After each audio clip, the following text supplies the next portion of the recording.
Good morning, friends. Myself Ashutosh Pandey from Raksha Shakti University, Ahmedabad. I'm assistant professor of law over here. I'll discuss with you things related to counter-terrorism. Terrorism is fundamentally an attack on the state. It may be described as an act of violence committed against innocent people to create fear with an underlying political motive. This fear is an intended effect and not merely a byproduct of terrorism. Terrorism has gone from a persistent yet marginal security concern to one of the most important security problems of our day. There are few countries that do not suffer from some form of terrorism. Though many attempts at terrorism fail, some groups wage lengthy and bloody campaigns and, in exceptional cases, kill hundreds or even thousands in pursuit of their ends. Terrorism today, therefore, has been transformed into a transnational, high tech, lethal, and global phenomenon. The response to terrorism needs to be structured accordingly, and the decision making process also needs to be modernized. Counterterrorism is the name given to the collective efforts to combat terrorism, acts of violence carried out in the name of an organization or religion or against an ideology. While different nations often have separate efforts to fight the threat, their tactics are often the same. Counter or anti-terrorist strategies can be split into at home and abroad. At home efforts center around identifying homegrown jihadis and preventing them from attacking. This is achieved by intercepting communications, monitoring internet and social media habits, and blocking access to terrorist training materials and funding. Many countries have also taken part in international efforts such as the US led war on terror, which has been ongoing since the September 11 attacks. Countries including Britain, France, and Germany have sent troops into the Middle East to, to fight Islamic terror groups. Quoting Sun Tzu, to fight and conquer in all your battles is not supreme excellence. Supreme excellence consists in breaking the enemy's resistance without fighting. Counterterrorism incorporates the practice, military tactics, techniques, and strategy that government, military, law enforcement, business, and intelligence agencies use to combat or prevent terrorism. Counter-terrorism strategies include attempts to counter financing of terrorism. There are various facets of terrorism in India. These are: India has been one of the most consistent victims of terrorism since independence. While terrorism in Punjab started in the early 80s, the oldest and still unsolved violent struggle against the Indian state has been raging in the northeast part of the country. Even though it has not hogged as much limelight as terrorism in other states, it is strategically as important as terrorism in Jammu and Kashmir. Except for the Northeast, India has faced four broad terror movements over last 3.5 decades.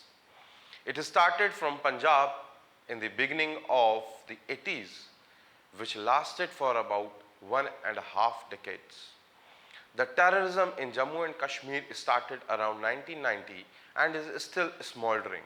Third is the Naxal or left-wing terrorism that is continuing in a slow civil war pattern for last almost 40 years and is spreading gradually in the hinterlands. Finally, we have the new global jihadi terrorism that has no geographical or political agenda per se, but which has become the most prevalent, spread out, and troublesome type of terrorism the country has witnessed. The nature of terrorism has undergone a sea change over the last couple of decades. Traditionally, it used to bound to a particular territory, for example, Punjab or Kashmir Valley. But now, it has become more diffused with no specific area or even well-defined political objective. This makes this makes tackling the problem and targeting of terrorists much tougher than ever.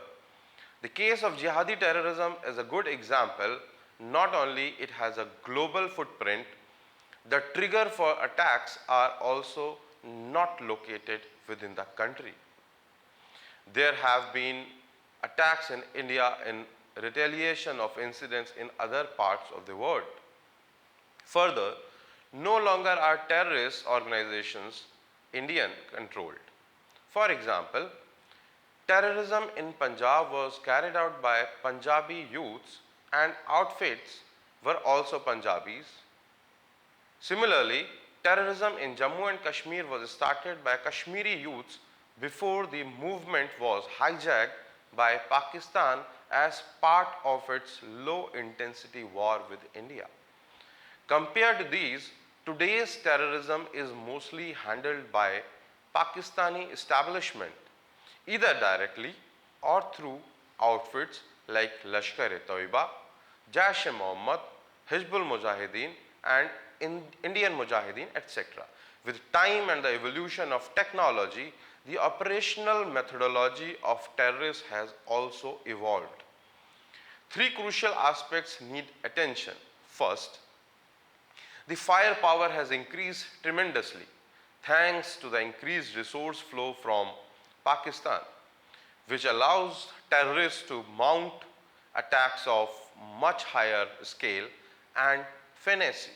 Second, the radicalization and recruitment has become more sophisticated thanks to the internet. Third, India has also become the target in the global jihadi plan of outfits such as ISIS and Al-Qaeda, which are not only instigating violence through sleeping modules but also attract educated urban youths to spread terror agenda on social media and to fight in alien lands. There are over 100 Indian youths who are estimated to be fighting for ISIS in Iraq and Syria. To fight this evolved terror network, which is more international, operates in physical and cyberspace, and has state support from across the border, a comprehensive, smart, innovative, and coordinated approach is required, which is radically different from what has been the case so far. Fighting terror is no longer a game of area dominance in a particular state or region. It is now an interplay of state-of-the-art intelligence, cyber warfare, seamless coordination among agencies, and most important of all, ruthless efficiency in eliminating high-profile targets to render terror modules headless. Post 26/11 Mumbai terror attacks, Government of India has taken initiatives to curb terrorism at the outset. The first initiative taken was to establish a unified system to fight terrorism as the internal security system was fragmented and poorly coordinated. There are a multitude of investigative and law enforcement agencies at the center and in the states which are responsible for law and order.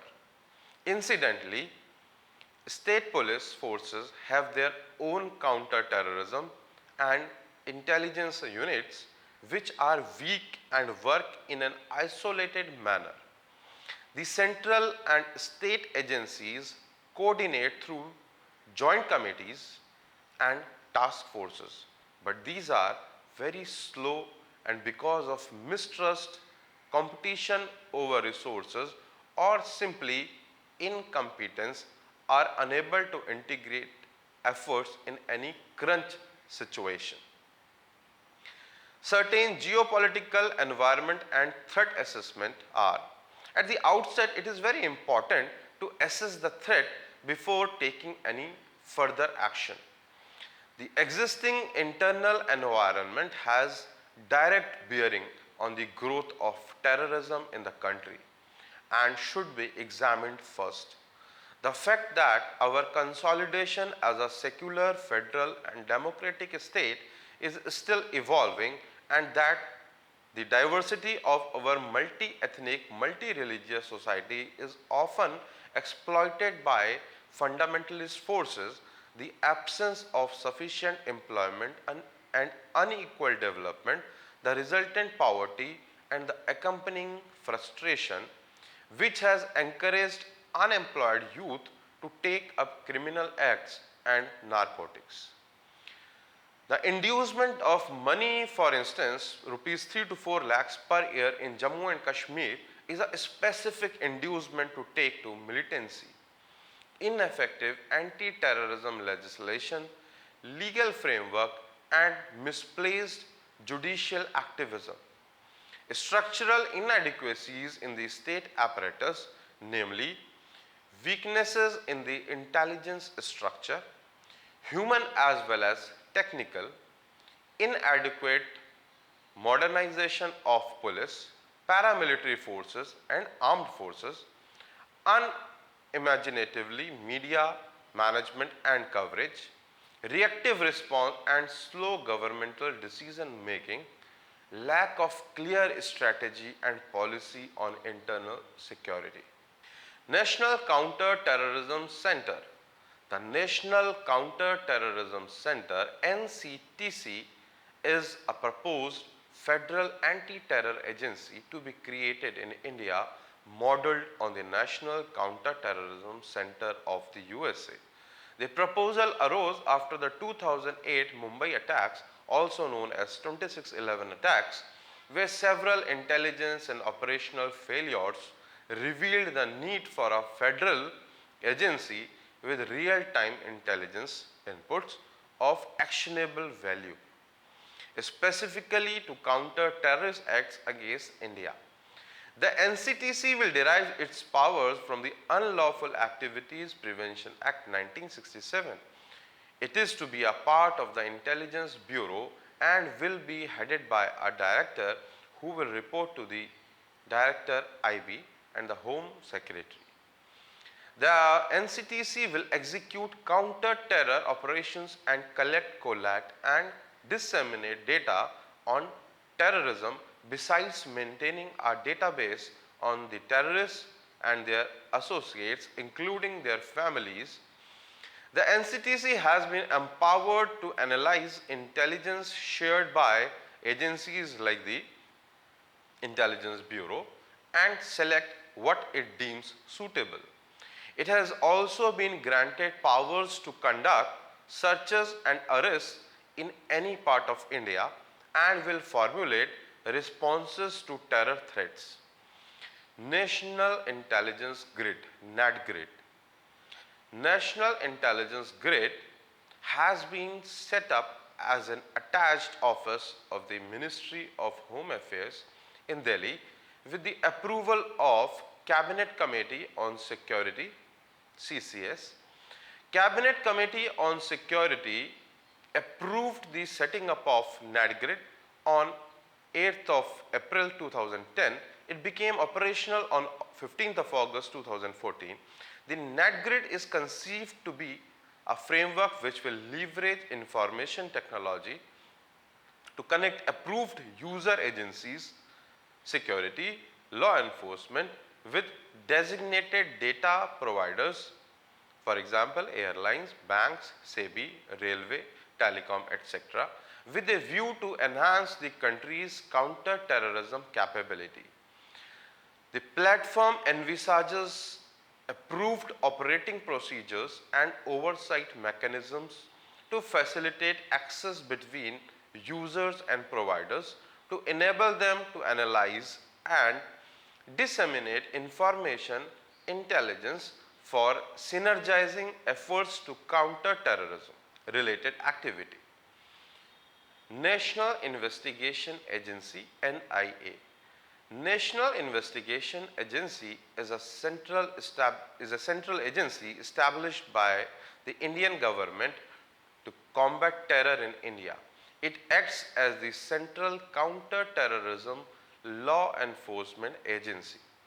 The agency is empowered to deal with terror-related crimes across states without special permission from the states.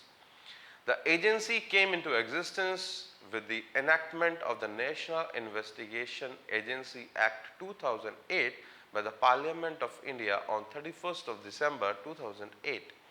NIA has concurrent jurisdiction which empowers the central agency to probe terror attacks in any part of the country, covering offences including challenge to the country's sovereignty and integrity, bomb blasts, hijacking of aircraft and ships, attack on nuclear installations. The amendments to the NIA Act has brought the offences relating to the smuggling in high quality counterfeit Indian currency under the definition of a terrorist act aimed at damaging the monetary stability of the country and therefore can be investigated by the NIA.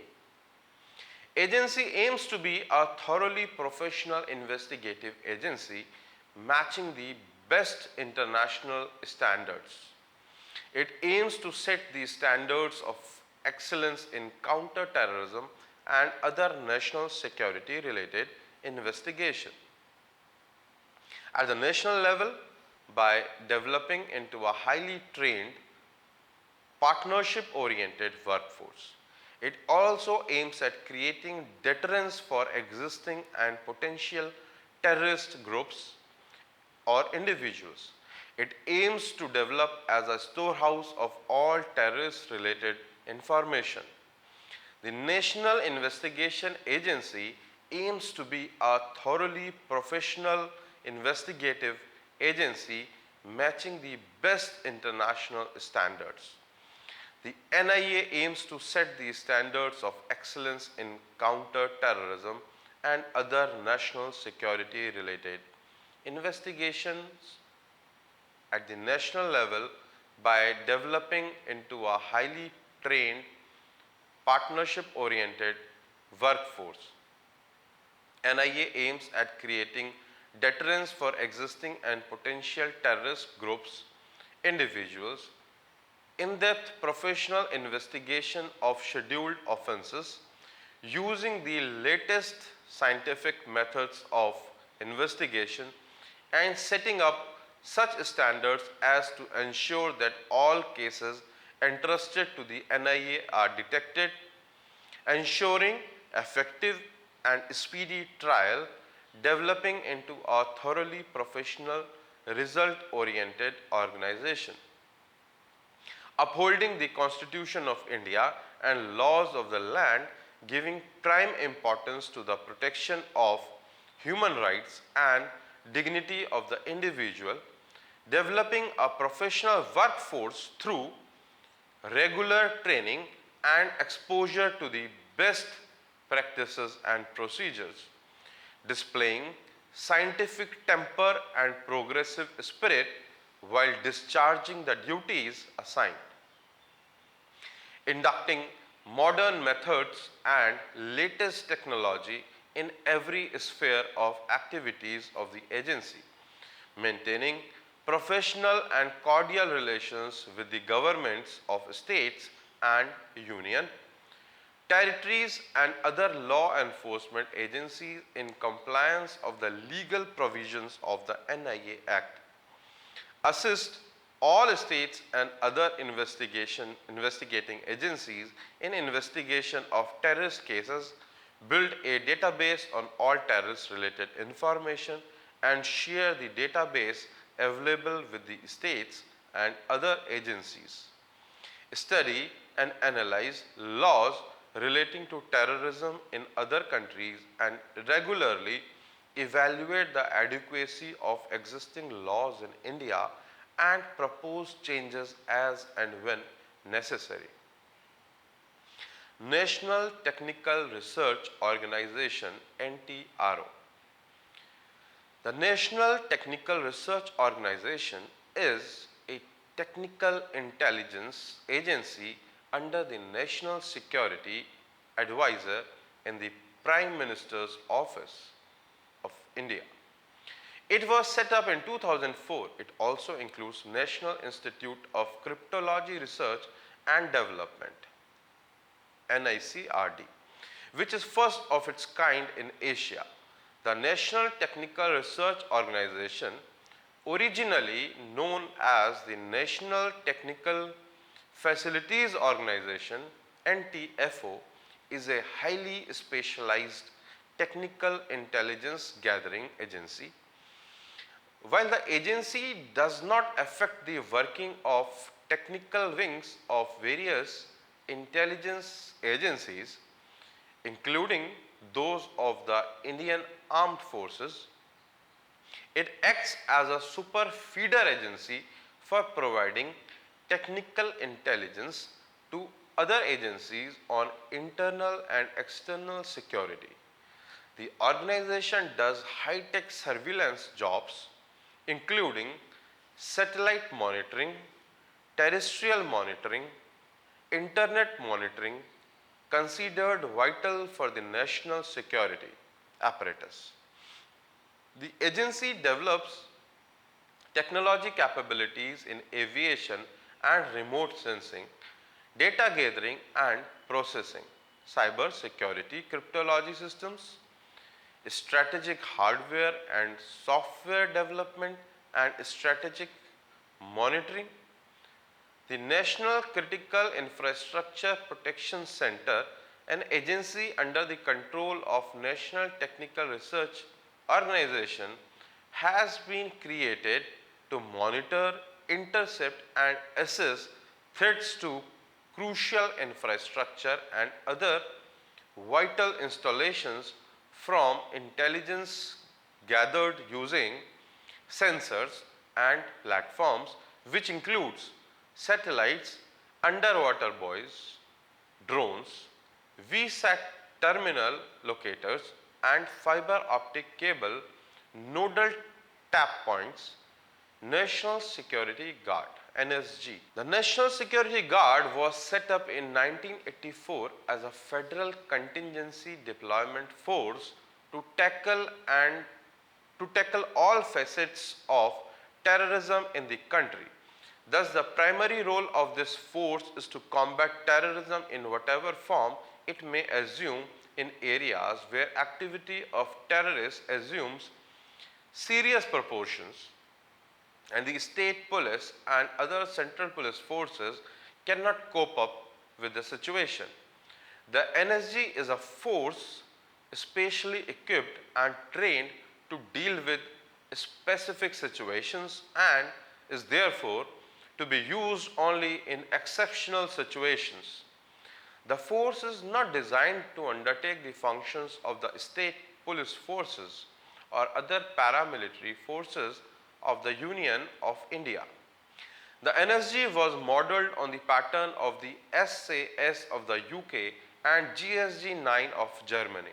It is a task-oriented force and has two complementary elements in the form of the Special Action Group SAG, comprising Army personnel, and the Special Ranger Groups SRG, comprising personnel drawn from the Central Paramilitary Forces or State Police Forces. As a specialized counter-terrorism force, it is intended for use only in exceptional situations and not meant to take over the functions of the state police forces or other paramilitary forces. The NSG is trained to conduct counter-terrorist tasks to including counter hijacking tasks on land, sea and air, bomb disposal, for instance search, detection and neutralization of IEDs, post-blast investigation and hostage rescue missions. The headquarters of NSG is located at Manesar, Haryana. After the Mumbai attacks in 2000, NSG contingents were established in 4 major cities: Kolkata, Mumbai, Hyderabad and Chennai, with the sole purpose of reducing the response time towards any exigency arising out of terrorist attack. Long-term strategy against counter-terrorism. Long-term strategy is required to counter terrorism. It has to be comprehensively addressed on all fronts: political, economic, social and military. This strategy needs to be evolved from our national aims and objectives to protect core values. These core values are to consolidate as a secular, federal, democratic state with freedom of speech, equality and justice, to protect sovereignty and territorial integrity, to promote socio-economic growth and development. We must learn from the experience of other nations. However, at the same time, we need to realize clearly that our situation is particular to us and there are no direct lessons to be learned except a re-evaluation of our own experience. Our strategy must be realistic and cannot be similar to the US model of worldwide capability or the Israeli strategy of reliance on massive and immediate retaliation, as the respective environment and capabilities are different. While we can take some useful lessons from the British dealings with the Irish Republican Army or even the Egyptian policy on eliminating the jihadis, one principle is clear: that whatever responses we adopt, they must not be knee-jerk reactions or evolve in an ad hoc manner. Finally, to conclude, terrorism is a low-cost, high-yield option for the militants. It is a conflict of low intensity only from the viewpoint of the perpetrators of conflict, but it brings about maximum destruction and death. This is brought out clearly by its prolonged continuation in India and the government diverting and spending crores of rupees from the development projects to fight it. Ethnic disharmony, rebel movements and insurgencies threaten approximately 1/3 of all the present members. Countries of the United Nations, it is necessary to correctly perceive the intricacies of the changes taking place in the international order and their repercussions on the political, socio-economic, cultural and ideological components of society, so that meaningful strategies can be formulated for the future progress, development, well-being and survival of mankind. As long as terrorism was considered a type of criminal behavior, counter-terrorism was considered a task of the police. This viewpoint was entirely appropriate for incidents of domestic terrorism. Unfortunately, terrorism that India is facing is international terrorism, and it has assumed more and more the characteristics of unconventional conflict. Obviously, dealing with international terrorism, especially the state-sponsored type, calls for radically different responses from those that the police uses in handling criminal offenders. There is a need to take collective action against terrorism, and international cooperation is must, as economic cost of combating terrorism is very high. Collective action is also required at the national level. We cannot continue with the present situation where the armed forces bear all the responsibility of dealing with anti-national elements while other members of society from the safety of their homes advocate what they deem to be politically correct measures. Media, which has a great reach in today's time, should be used as a force multiplier to shape public opinion and to counter false propaganda. Strong arm tactics must be adopted against the fundamentalists as well as secular polity measures be adopted for containing and neutralizing the radical religious groups of all religions. There is also a necessity to have institutional security through an overall improvement in intelligence interception and police efficiency as a list of political targets continues to grow in the urban and industrial field. The citizens of the country also have to be energized to feel responsible for the well-being of the nation, and state apparatus alone will not suffice.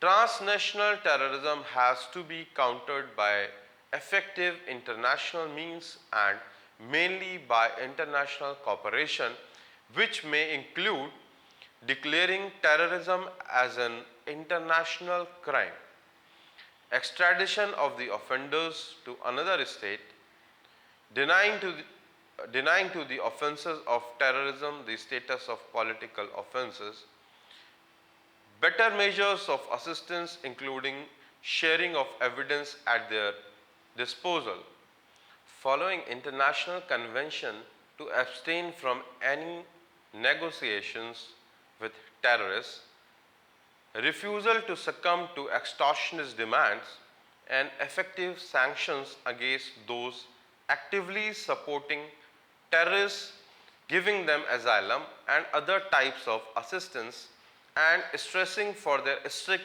implementation. Thank you so much for watching.